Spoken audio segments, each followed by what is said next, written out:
Previously in Fairy Tale. Loxus pulls up to defend her, saying she's part of Fairy Tale now, so if Jalal wants her, he won't have to go through him. Kyria got Erza on a leash, bro. I knew she was a freak when I first saw her licking her lip. Brandish pulls up and says, yeah, I found him just floating around, so here you go. Brandish raises the rock and it's go time. All the dragon eaters wake up and Natsu and Wendy head to the deck. Meanwhile, Erza wants her get back against Kyria, and she goes to see Jalal and says, you figured me out. But it turns out that Touka and the White Mage are actually different people. And Touka tells Jalal to run while she still has control. But then Gajeel rushes into the room, tackles her to the ground and handcuffs her. Kyria breaks Erza's sword, but she says that since they're fighting dragons, she had Wendy enchant her sword with dragon slaying properties just for the one. Mad Max pops out on the main deck to try and stop Natsu and Wendy, but clashes with Natsu. This time Natsu just turns up the heat so much that Mad Max can't handle it. Shit so fire it knocked bro out and ended the episode. Will Erza be able to beat Kyria? Will Jalal be able to stop the White Mage? Can Brandish come back and sit on my face?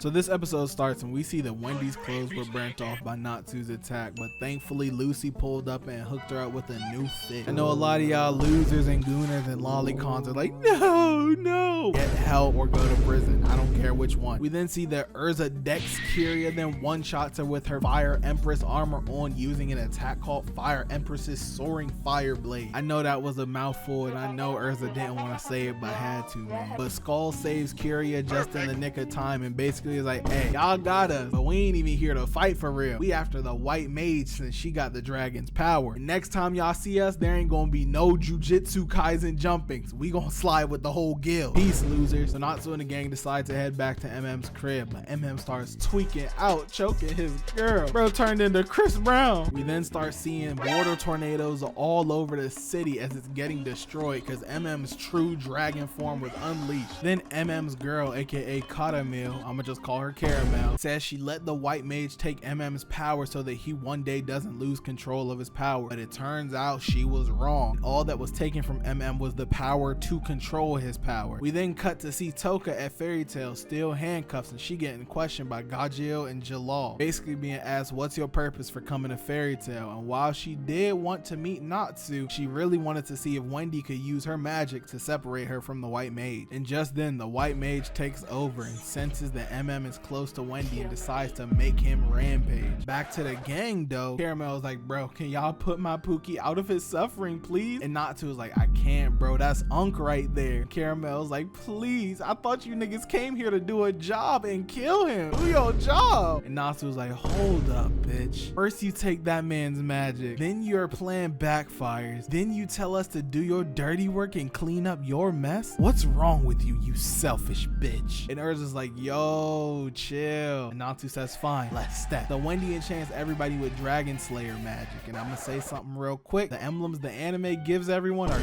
trash. The manga did it better. Blu-ray release, please save us. So we then see everybody using their attacks and stuff. Natsu using Fire Dragon, Demolishing Strike, Ray's Ice Cannon, Erza Heaven Wheel attack, Lucy uses her Star Dress for Sagittarius, and Wendy with a Sky Dragon Roar. And then we see this 2003-ass slideshow animation with shots of little balls appearing around the dragon as he gets hit from everyone's attack. Man, JC staff, I will never forgive you. Y'all might cook here and there, but I will always hate the under animation of goated scenes like this. We then see that none of the attacks work, and then MM starts sucking all the water into the sky for some attack, and then we cut to black. We then go back to Fairy Tale and we see that Touka is having a damn tea party over top of everybody's unconscious body. That bitch needs to invite me, man. That's not fair. She got the snacks on deck. And the episode ends there. But before you guys leave, looking for some new clothes, figures, accessories, or more? Well then head down to animeexpress.store. Bars with items ranging from jewelry to lamps, swords to phone cases, plushies, and even Pokeballs, along with Japanese street fashion as well, and some of the highest quality anime merch you could ever want too, ranging from anime like JJK, Naruto, One Piece, and Dragon Ball, all the way to Haikyuu, Blue Lock, Tokyo Ghoul, and bro, they even got the Death Note. They have so much much stuff, I can't even talk about all of it right here. So don't be a bore. Head over to animeexpress.store.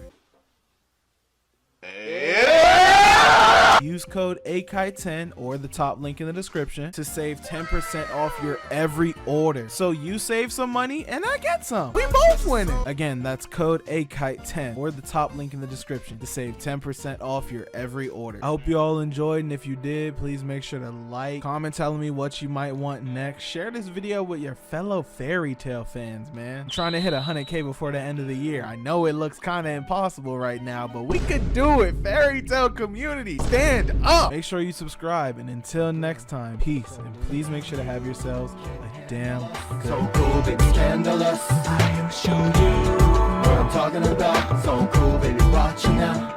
It's on you. Can you handle us? So cool, baby, scandalous. I will show you what I'm talking about. So cool, baby, watch it now.